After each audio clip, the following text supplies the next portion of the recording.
కూనంనేని సాంబశివరావు గారు.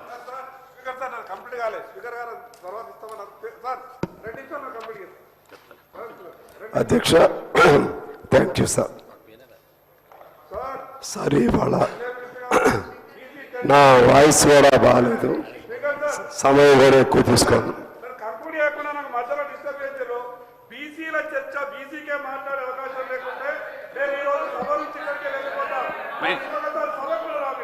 మీకు అవకాశం ఇస్తా, కూర్చోండి. సాంబశివరావు గారు కానివ్వండి. అధ్యక్ష, ముందుగా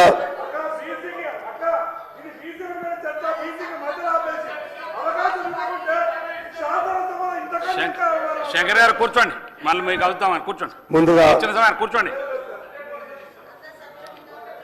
మొదటిసారిగా బీసీ కులానికి సంబంధించి కుల గణనను చేసి ఇవాళ అసెంబ్లీలో ప్రవేశపెట్టిన ప్రభుత్వానికి మనస్ఫూర్తిగా అభినందన తెలియజేస్తా ఉన్నాను. నాకు తెలిసి కుల గణన పైన మొదటిసారిగా ప్రవేశపెట్టినటువంటి నివేదికగా నేను భావిస్తూ ఉన్నాను. ఉమ్మడి తెలుగు రాష్ట్రంలో కానీ లేకుంటే ఈ గవర్నమెంట్ నుంచి అనేక అభ్యంతరాలు కూడా కనపడతా ఉన్నాయి.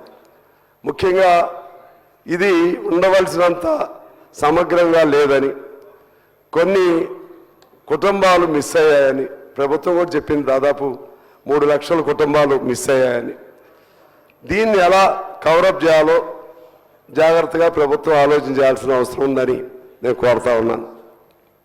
ఎందువల్లంటే ఏ సర్వే కూడా ఇప్పుడు చాలామంది మాట్లాడుతూ చెప్పారు, మన స్కూల్స్లో ఉన్నటువంటి అటెండెన్స్ ఆధారంగా పిల్లలు ఎంతమంది, అలాగే ఆధార్ కార్డుల్లో ఎంతమంది, అలాగే సివిల్ సప్లైకి సంబంధించినటువంటి పేర్లు ఎంతమంది, ఇలా వాటితో పోలిక చేస్తే ఇది ఎక్కువ తక్కువ ఇలా చెప్తూ వచ్చారు. నాకు తెలిసి మీరు సివిల్ సప్లైస్కి సంబంధించినటువంటి సర్వే పెట్టి సెర్చ్ పెట్టినా సరే అదే విధమైనటువంటి విమర్శలు వస్తాయి. ఎందుకంటే ఇది సమగ్రంగా లేదంటారు, లేకపోతే ఆధార్ మీద పెట్టినా సరే సమగ్రంగా లేదనే అంటారు. అందువలన ఒకదానికి ఒకటి పొంతన కొంతమేరకు తీసుకువచ్చేమో కానీ పూర్తి స్థాయిలో వాటిని బేస్ చేసుకుని ఇది సమగ్రంగా లేదు అనేటువంటి ఆ విమర్శలు పెట్టుకోవటం వలన ప్రయోజనం ఉండదనేది నా అభిప్రాయం. ముఖ్యంగా దీనివలన దాయటం వలన, సమాచారం దాచిపెట్టడం వలన ఎవరికి ఏం ఉపయోగం ఉంటుందో నాకు తెలియదు. సమాచారం దాచినట్లుగానో ఇంకో రకంగానో విమర్శలు చేసుకోవటం అనవసరం. ఈ మేరకైనా సమాచారం పెట్టారు. ఇంకా పూర్తి సమాచారం కావాలంటే మనకు చేతనైనటువంటి సూచనలు చేయాలని నేను భావిస్తా ఉన్నాను. నా సూచన ప్రకారంగా ఇప్పుడు వచ్చినటువంటి ఈ నివేదికను ప్రతి గ్రామ సభలో లేకపోతే గ్రామ పంచాయతీల్లోనూ దాన్ని ఓపెన్గా పెట్టి, ఇంకా ఎవరైనా బీసీ పేర్లు అందులో నమోదు కాకపోయినా, ఆ విధంగా ఆయా కులాల పేర్లు నమోదు కాకపోయినా, ఆ విధంగా ఆయా పంచాయతీల దగ్గర గ్రామ సభల్లోనూ లేకపోతే పంచాయతీ బోర్డుల్లోనూ లేకపోతే వార్డులు, పట్టణాల్లో అయితే వార్డుకు సంబంధించినటువంటి అధికారుల దగ్గర మరలా రెక్టిఫై చేస్తే కొంతమేరకు బాగుంటుందనేది నా అభిప్రాయం. మరలా రీసర్వే చేయాలంటే అది ఎప్పటికీ అవ్వదు. అది మరలా దీన్ని ఏదో పద్ధతుల్లో ఈ చేసిన సర్వేను కూడా దాన్ని తప్పుదారి పట్టించే విధంగా అవుతుంది. కాబట్టి ఈ ఒకవేళ జరిగినటువంటి ఎంత పెద్ద ఎవరు చేసినా సరే, ఏ ప్రభుత్వం చేసినా ఇంత పెద్ద సర్వే చేసినప్పుడు కొన్ని అవకతవకలు జరుగుతాయి, లేకపోతే కొన్ని అందుబాటులో ఉండకపోవచ్చు. దీన్ని సరి చేసుకోవడం ఎలా అనేది ఆలోచన చేయాలని నేను మీ ద్వారా ప్రభుత్వాన్ని సూచిస్తున్నాను. అలాగే 2014లో చేసిన సర్వేకి దీనికి ఆ ప్రామాణికత, ఆ పోలికలు అవసరం లేదని నేను భావిస్తున్నాను. 2014లో అది ఒక్క రోజులో చేసింది, ఇది దాదాపు 2.5 నెలల పాటు చేశారు. కాబట్టి కొద్దిగా తేడా ఉంటుంది. ఒక్క రోజులో హడావుడిగా చేసిన సర్వేకు, ఇంకొద్ది సమయం తీసుకుని చేసిన సర్వేకు తేడా ఉంటుంది. కాబట్టి ఒకదానితో ఒకటి పోలికలు అవసరం లేదనేది నా అభిప్రాయం. సరే, ఇంత బాగానే ఉంది, ఇవాళ పెట్టారు. పెట్టిన ఉద్దేశం ఏంటి నాకు అర్థం కాలేదు. ప్రభుత్వాన్ని నేను అడుగుతున్నాను. దీన్ని పెట్టారు, కొంతమేరకు మీకు అప్రిసియేషన్, మీకు అభినందనలు. ఎందువల్లంటే ఒక క్లారిటీ తీసుకొచ్చారు ఎంత జనాభాని. సరే, అందరూ ఊహించినట్టుగా బీసీలు కొద్దిగా తగ్గినట్లుగా ఉంటే దాన్ని సరి చేసుకోండి, మరలా గ్రామ సభల్లో పెట్టి సరి చేసుకోండి. కానీ ఇక్కడ పెట్టిన తర్వాత మీరేం చేయదలుచుకున్నారో చెప్పలేదు. దీని ద్వారా మీరేం చేద్దాం అనుకున్నారు? జనాభాని సూచించారు, ఇంత జనాభాని పెట్టారు. పెట్టిన తర్వాత మీరేం చేస్తారు అంటే రిజర్వేషన్లు ఇస్తామని పెట్టారా, లేకపోతే వాళ్ళకి సంబంధించినటువంటి ఎస్సీ ఎస్టీ సబ్ ప్లాన్ లాగా, అది కూడా కిరణ్ కుమార్ రెడ్డి గారి కాలంలో ఉత్తమ్ కుమార్ రెడ్డి గారు అందరూ కూడా ఉన్నారు అప్పుడు, దానిలాగా బీసీలు సబ్ ప్లాన్ ఏర్పాటు చేస్తామని చెప్పదలుచుకున్నారా? ఏం చేస్తారు అనేది చెప్పలేదు. కేవలం ఇంత మేరకే మీరు చెప్పారు. దాని మీద ప్రభుత్వం క్లారిటీగా ఉండాలని నా కోరిక. ఎందుకంటే ప్రజలందరూ బయట అడుగుతూ ఉన్నారు, బహుశా ఎంత రిజర్వేషన్లు ఫిక్స్ చేస్తారో ఈ అసెంబ్లీలో. మేము కాంగ్రెస్ పార్టీ 42% రిజర్వేషన్లు అని కామారెడ్డిలో చెప్పింది, అది ఇస్తారా? ఇంకా మా జనాభా మేమెంతో మాకంతా అనే నినాదం చేస్తూ ఉన్నారు. ఆ ప్రకారం ఇస్తారా అనేది చాలామంది అడుగుతున్నారు. అందువలన నేను ప్రభుత్వాన్ని కోరేది ఏంటంటే, మీకు కొన్ని ఇబ్బందులు ఉండొచ్చావు, కానీ స్పెసిఫిక్గా ఎంత మేరకు అసలు పెంచుతారా లేదా, మరి ఉన్న రిజర్వేషన్లు ఎన్ని ఉన్నాయి, దాన్ని ఎంత మేరకు పెంచదలుచుకున్నారు అదేం చెప్పాలి. ఇది ఈ వేదికని నేను అనుకుంటున్నా. లేదనుకుంటే మరోసారి ఓ సమావేశం పిలిచి దానిలో అయినా స్పష్టత ఇవ్వాలి. లేకపోతే కేవలం కాగితాలకే అది పరిమితం అయితే అది ఉపయోగం ఉండదు. ఎందువల్లంటే మనం ఈ రిజర్వేషన్ సంబంధించి వాస్తవంగా ముఖ్యంగా 1872, 1931 వరకు అప్పుడు మాత్రమే బ్రిటిష్ కాలంలో కులాల పరంగా సర్వే జరిగింది. తర్వాత 1953లో కాకా కాలేల్కర్ అధ్యక్షతలో మొదటి జాతీయ కమిషన్ ఒక సర్వే చేసింది. ఆ తర్వాత మండల్ కమిషన్ 1979లో చేసింది. అది విపి సింగ్ గారి కాలంలో అమల్లోకి వచ్చింది. ఈ మూడు తప్పితే నాకు తెలిసి దేశవ్యాప్తంగా జరిగే సర్వేలు లేవు. రాష్ట్రాల వారీగా కొంతమంది చేసుకున్నారు.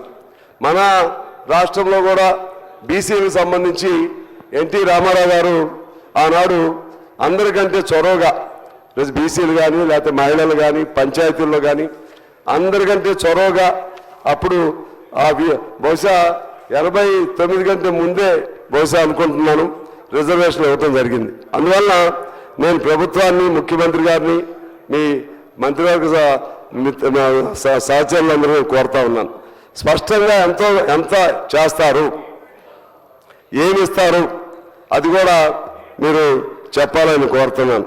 అయితే మీకు ఒక ఇబ్బంది అయితే ఉంటుంది, రాష్ట్రానికి తేడా వస్తుంది. ఒక తమిళనాడులో 70% రిజర్వేషన్లు ఆల్రెడీ ఉన్నాయి, కానీ వాళ్ళ వరకు దాని తర్వాత సుప్రీంకోర్టు ఒక ఆర్డర్ ఇచ్చింది.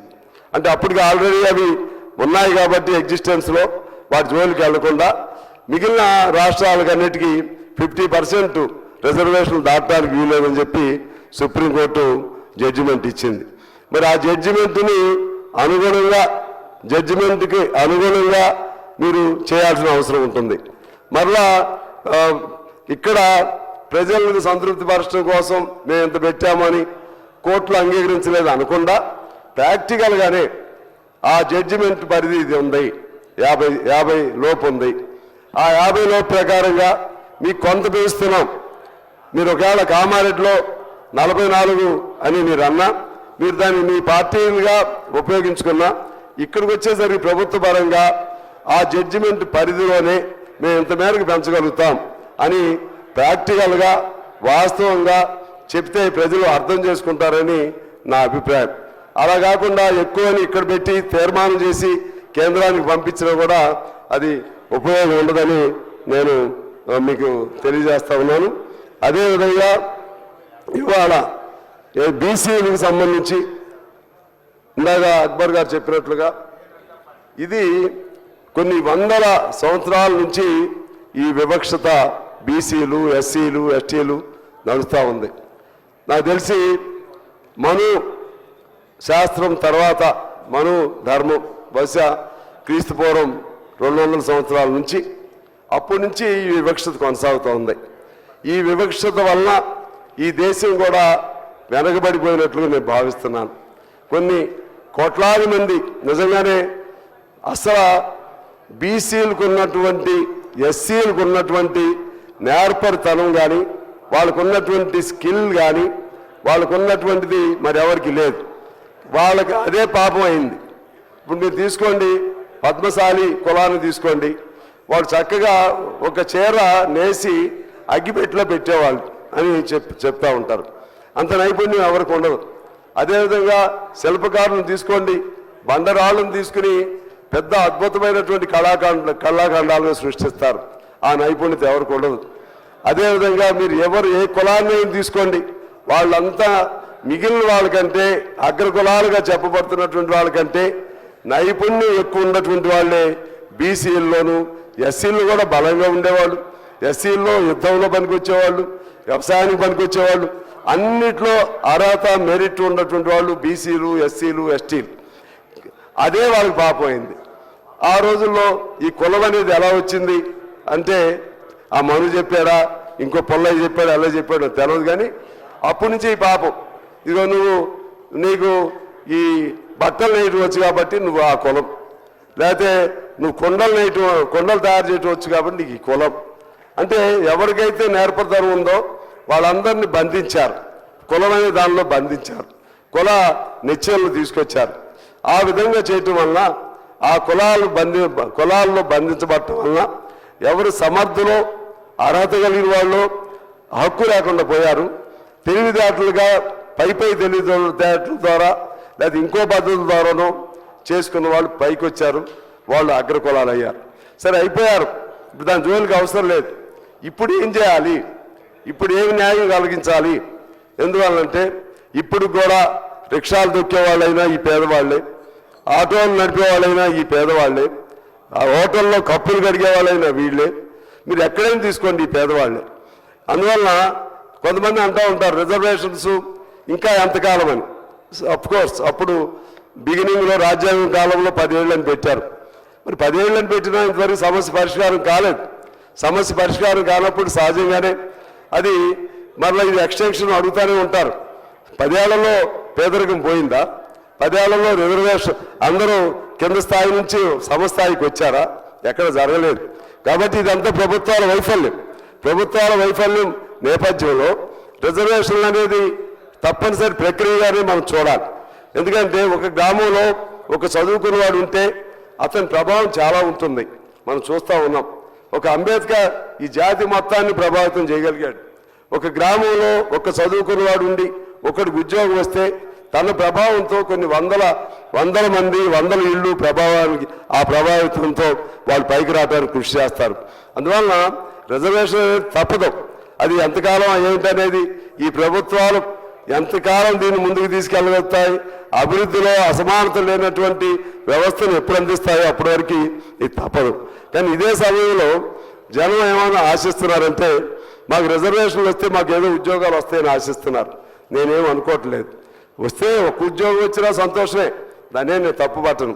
కానీ జనం ఊహించుకున్నంత, వారు ఆశించినంత ఎత్తుగా ఈ రిజర్వేషన్ వల్ల లాభం ఉండదనేది నాకు అర్థమైపోయింది.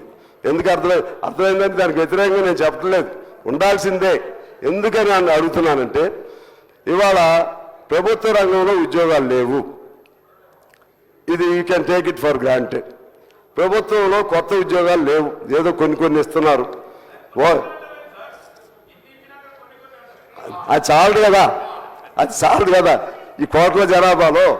ఎందుకనంటే మీరు దాదాపు 2 కోట్ల మంది సార్ ఉత్తమ్ కుమార్ గారు 2 కోట్ల మందో లేకపోతే 1,90,00,000 మందో అవుట్ సోర్సింగ్ కాంట్రాక్ట్ కార్మికులు ఇటువంటి వాళ్ళు ఉన్నారు. ఒకటి జీతంతో 5గురికి 6గురికి ఉద్యోగాలు పెడుతున్నారు. మరి అన్ని ప్రభుత్వం మామూలుగా అయితే ప్రభుత్వంలో తీసుకోవాలి. మరి వాళ్ళకి రిజర్వేషన్లు ఉంటాయా? వాళ్ళకి ఇచ్చేది 9,000 10,000. ఇందాక సీతక్ గారితో చెప్పాను, పంచాయతీలో కొన్ని ఆదాయం ఉన్న పంచాయతీల వాళ్ళు 9,000 మరీ అట్లాగని చెప్పి 12,000 13,000 ఇస్తున్నారు. మా దగ్గర మా పంచాయతీలో అట్లా ఇప్పించా. మొత్తం ఇప్పుడు ఏదో జీవో ఇచ్చారంట. మరి మన సెక్రటరీ గారు వాళ్ళు ఉంటే ముఖ్యమంత్రి గారి దృష్టికి కూడా తీసుకెళ్తున్నాను. వాళ్ళందరూ పేదవాళ్ళే, ఎస్సీలు ఎస్టీలు బీసీలే అక్కడ పనిచేసేవాళ్ళు. ఏదో గవర్నమెంట్గా ఇచ్చేది కాదు అది. ఆ పంచాయతీ తనకున్న ఆదాయంలో ఒక్కొక్క వ్యక్తికి 12,000 ఎంతో ఇస్తుంది మా పంచాయతీ. అట్లా చాలా పంచాయతీలు. అందరికీ 9,000 ఇస్తున్నారు కాబట్టి వీళ్ళకి ఎక్స్ట్రా ఎందుకు ఇస్తున్నారు అని అందరూ సమానంగా చేయాలి అని ఆ జీతాలు తగ్గించారని చెప్పి ఇవాళ చాలామంది సమ్మెల్లోకి వెళ్ళారు. చాలామంది సమ్మె చేస్తున్నారు. నేను నిన్న ఊరు వెళ్తే కొత్తగూడు వెళ్తే అంతా నా దగ్గరికి వచ్చారు. సమ్మె ఎందుకు చేస్తున్నారా అంటే మా జీతాలు పెంచట్లేదు అడగడానికి వచ్చారనుకున్నా. మాకు ఇస్తున్న దాన్ని తగ్గించారని చెప్పి చెప్తున్నారు అధ్యక్ష.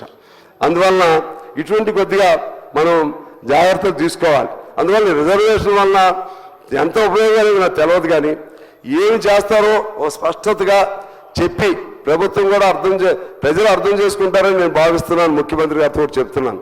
ఎందుకంటే మీకు సాధ్యం కానిది మీరు చేస్తామని చెప్పినా 2 రోజులు మురిపించినా ఎవరినైనా మభ్యపెట్టాలని ఎవరు ఏ ప్రభుత్వం చేసినా శాశ్వతంగా కుదరదు. ప్రజలు అర్థం చేసుకుంటారు. ఎందువల్ల మేము ఇవాళ 40% ఇచ్చేస్తామని చెప్పినా మీరు పార్టీగా అన్నారు, సంతోషం. పార్టీలో 44%. ప్రభుత్వం సాధ్యం కాదు. ఎందువల్లంటే అన్ని చోట్ల కోట్లు కొట్టేస్తా ఉన్నాయి.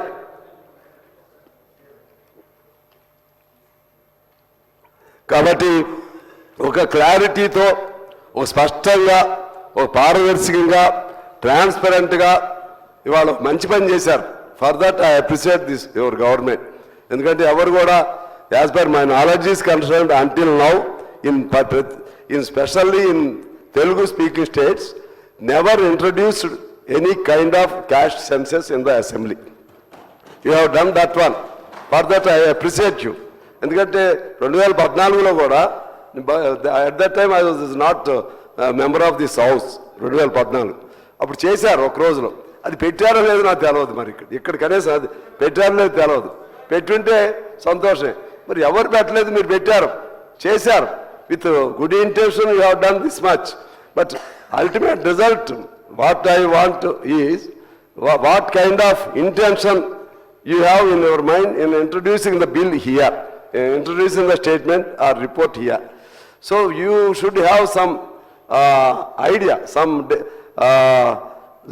whatever you want to do, some plan. Without having a plan, without having to do something like that, if you simply introducing this bill here doesn't serve the purpose, sir. అందుకని repeatedly I tell you, ఎట్లా కొట్టా మీరు ఏం చేస్తారో అది ఇప్పుడు కాకపోతే ఇప్పుడు ఇమీడియట్ చేయలేకపోయినా ఏం చేయగలుగుతారో చెప్తే సంతోషమని నేను భావిస్తున్నాను. ఈ పిల్లల్ని ముఖ్యంగా ఎక్కువగా బీసీలు ఉన్నటువంటి పనిచేస్తున్నటువంటి అవుట్ సోర్సింగ్ ఇటువంటి వాళ్ళ పైన కనికరం చూపెట్టండి. వాళ్ళకి జీవోలు కొన్ని ఉన్నాయి. ఆ జీవోలను అమలు చేయడానికి ప్రయత్నం చేస్తే at least such GOs are implement they get minimum wage. Minimum wage అనేది అది కూడా ఒక ఉద్యోగస్తుడికి ఇచ్చే దాంతో ఇస్తున్నారు అధ్యక్ష. ఈ విధంగా కొన్ని అంశాలన్నింటిలోనూ నేను ఇంకా చివరి వరకు వెళ్ళలేను. నాకు కూడా I'm also not feeling well. ముఖ్యంగా మన తెలంగాణలో ఈ కుల వివక్ష దీనివల్ల జరుగుతున్నటువంటి ఇబ్బందులకి మీరు ఓపెన్నెస్ వలన, ఓపెన్గా ఉండటం వలన, ఎందువల్లంటే చాలామంది బీసీలు అన్ని పార్టీల్లో ఉన్నారు. ఆ ఓపెన్గా ఉండటం వలన వాళ్ళకి మరింత సంతోషం ఉంటుందని నేను తెలియజేస్తూ నేను మరొకసారి ఐ రిక్వెస్ట్ అవర్ సీఎం గారు and other ministers to come to A decision, to come to A declaration saying that we provide this much in such a way. I request you to come to a proposal. Thank you, sir. Minister గారు, speaker గారు, Harish 2 minutes. I'll finish in 2-3 minutes. మీరు కూర్చో.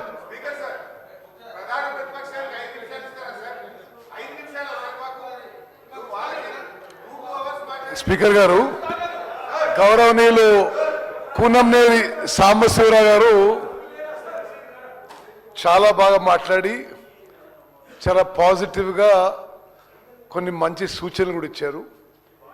సాంబశివరావు గారు, నేను చాలా terms నుంచి శాసనసభలో ఉన్నాం. వారు ప్రతిపక్షంలో ఉన్నా మరి రూలింగ్ అలయన్స్లో ఉన్న చాలా ఈ శాసనసభ ప్లాట్ఫామ్ చాలా అప్రోప్రియేట్గా యూజ్ చేసే వ్యక్తి. మీకు ఒక మంచి శుభవార్త చెప్పాలి. ఈరోజు ముఖ్యమంత్రి గారి ప్రతిపాదన మేరకు, ఈ ప్రభుత్వం ప్రతిపాదన మేరకు